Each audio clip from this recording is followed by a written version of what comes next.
कहना चाहूंगा कि पहले अपने मानसिक स्तर की जांच करावें। वो उनका मानसिक संतुलन खराब हो चुका है, तो पहले मानसिक स्तर का जांच करावें, उसके बाद फिर किसी के ऊपर आरोप लगावें। और निश्चित तौर से इस बार जो स्थितियां सामने दिख रही हैं, असम में जिस तरीके से राहुल जी का स्वागत हुआ है, अभिनंदन हुआ है, तो निश्चित तौर से उससे और मानसिक संतुलन खराब हो गया है हेमंत विश्वकर्मा का।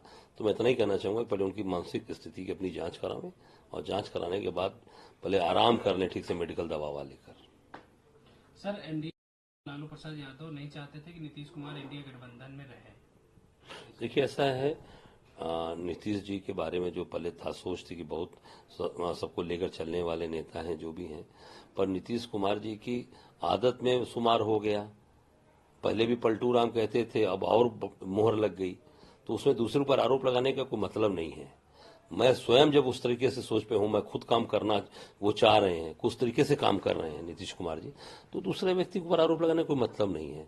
और नीतीश कुमार जी, मैं समझता हूं कि जो इस बार गए हैं भारतीय जनता पार्टी के पाले में, इस बार भारतीय जनता पार्टी को भी समझ में आ जाएगा कि नीतीश कुमार जी इनके लिए एसेट बन के नहीं गए हैं, इस बार इनके लिए भार बन के गए हैं। और बहुत बड़ा भार पड़ने वाला भारतीय जनता पार्टी के ऊपर। क्यों? क्योंकि जनता देख रही है कि केवल अपने फायदे के लिए ये बार बार कलैया मार रहे हैं, तो अब कलैया मारना बिहार की जनता बंद करा देगी। सर, देखिए, मुक्तेशानंद जी, जैसे मेरी जानकारी है, शंकराचार्य हमारे बद्रिकाश्रम के, वो उनका विद्या मठ, वहां विद्या मठ से वो निकलकर आज ज्ञानवापी जाना चाहते थे, बाबा विश्वनाथ के दरबार में जाना चाहते थे, और वहां ज्ञानवापी जाने से, विश्वनाथ जी के दरबार में जाने से शंकराचार्य जी को रोका जा रहा है। निश्चित तौर से निंदनीय प्रश्न है और निंदनीय कार्य है। और मैं समझता हूं कि ये पूरी तरीके से वो हमेशा सही चीज के लिए, सही बातों के लिए हमेशा उन्होंने बात उठाई है और सरकार को हमेशा सही दिशा दिखाने का काम किया है। चाहे वो मंदिर का इशू रहा हो, चाहे वो शहर के अंदर विश्वनाथ मंदिर के अंदर जो मूर्तियां तोड़ी गई, उस विषय पर हमेशा शंकराचार्य जी ने सही बात बताई है और उनको बहुत सही जानकारी है ज्ञानवापी के बारे में और विश्वनाथ मंदिर के पूरे कैंपस के बारे में जानकारी, कितने मंदिर तोड़े गए, वट वृक्ष काटा गया, ये सारी चीजें मुक्तेशानंद जी की जानकारी में है।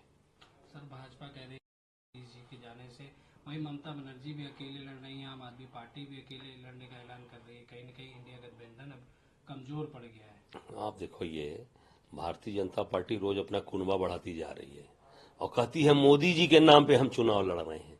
तो मोदी जी के नाम पे चुनाव लड़ रहे हैं तो रोज तोड़ तोड़ के लाने की जरूरत क्या पड़ रही है आपको? कभी नीतीश कुमार को लाते हो, कभी आप अकाली दल के पीछे पड़ के वहां आप चमचागिरी कर रहे हो। तो मोदी जी का जलवा खत्म हो चुका है ना, इसका मतलब। आप सबसे जो चारों तरफ से लोग आप जोड़ने का प्रयास करते हो, रोज तोड़ने का, सरकार गिराने का प्रयास करते हो, महाराष्ट्र से लेके गोवा से लेके, क्या नहीं किया आपने? सारी सरकार को गिराने का काम किया, विधायकों को खरीदने का काम किया, पार्टी को तोड़ने का काम किया। तो सबसे बड़े तोड़क और सबसे बड़े विध्वंस करने वाले भारतीय जनता पार्टी और उसके नेता हैं।